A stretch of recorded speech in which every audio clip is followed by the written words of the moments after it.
نجح المنتخب الجزائري بخطف تذكرة الطائرة العائدة للجزائر العاصمة بعد إقصائه من طرف موريتانيا.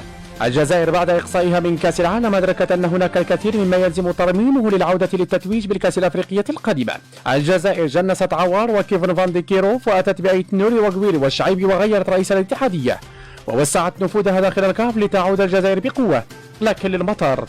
بالماضي الذي استفاد من أخطاء الماضي وأدرك أن توظيف محرز كجناح أيسر ما هو إلا إهدار لعطائه، والمركز الذي سيلائمه هو إشراكه في الجهة اليسرى من الدكة، وهذا ما كان في هذه المباراة. بالماضي فاجأ موريتانيا بأسلوب السيطرة والاستحواذ على الكرة ولا مجريات المباراة، ليظهر لاعب موريتانيا محمد ديلاهي ديالي في الدقيقة 37 ويفاجئ بالماضي بالاستحواذ ويرسله خارج البطولة.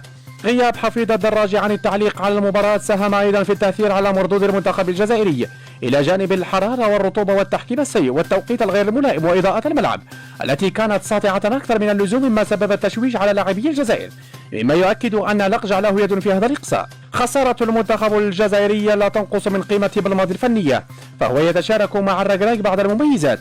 الأولى حقق رابع العالم، وبالماضي حقق رابع المجموعة.